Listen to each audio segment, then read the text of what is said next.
But I'm like obsessed with Marvel, obsessed with Miss Marvel, read all the comics in high school, dressed up as her on Halloween. This is you on Halloween, by the way. Yeah. This is, so I mean, this is unbelievable that it's actually real and happening. I mean, it's crazy. I hope you were just Ms. Marvel for every Halloween. That's what I would do. Ooh, I dressed up as her on Halloween when I was 15. Oh, you did? I fully manifested this. Yeah. I fully manifested this.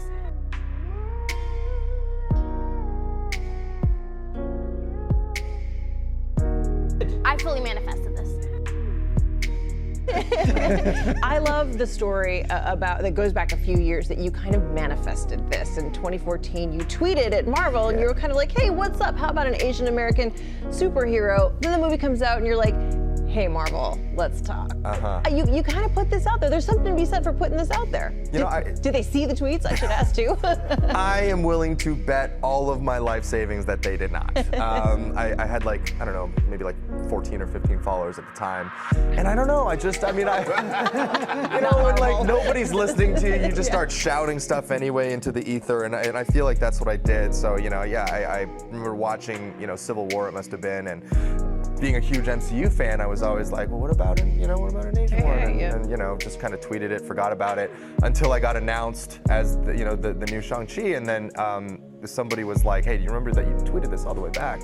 Which is, you know, I was like, no, I had no idea. But I think it does, you know, even though nobody read it on the other side, I feel like it's important just to know that you can manifest it into the, like, you can give yourself permission to pursue your passions. Like, I feel like so many of us have these dreams inside us that we kill before we even say it out loud or we even let ourselves imagine it, just because we think there's no chance, or, you know, it's not possible. And now your dream is a reality. You are the first Asian superhero in the MCU.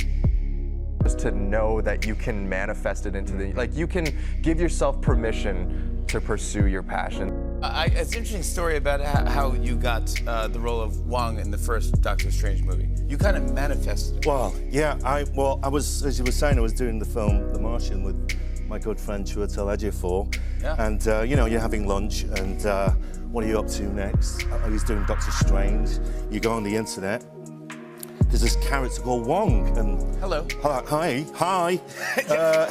Hi, yes. Yeah, my jaw drops, and I didn't have an agent at the time, you know, for the best part of 8 years, and so I went to him the next day and went, we're going to do a petition called Wong for Wong. You sign it, Cumberbatch signs it. Yeah. That's it.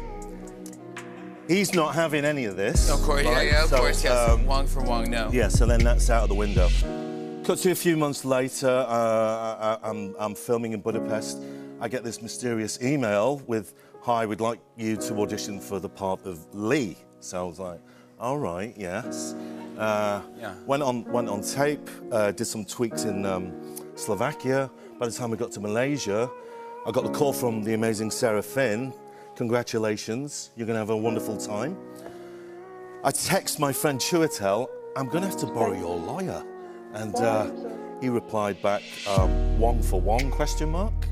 And I replied, Wong is Wong. Yeah, that's right, Wong is Wong. You made it happen. You made it work. And I'm here.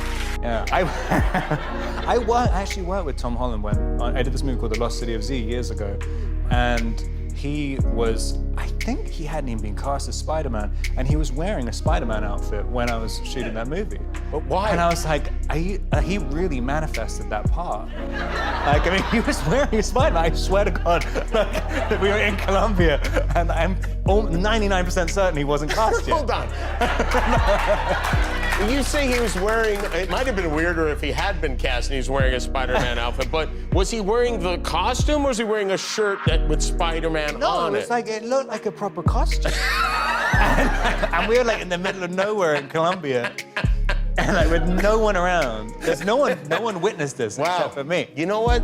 You know what the message there is? Dreams do come true. You can quite fancy being like a superhero. Oh yeah.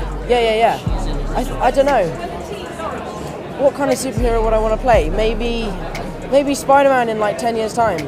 Maybe. I was like, he really manifested that part.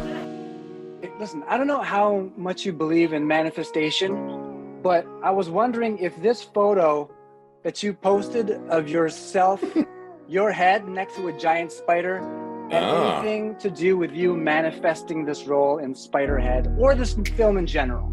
Well, now that you bring it up, I mean, possibly, yeah. Unintentionally, on a sort of subconscious level, I guess, I sent that message to the universe and to Instagram, and then here we are.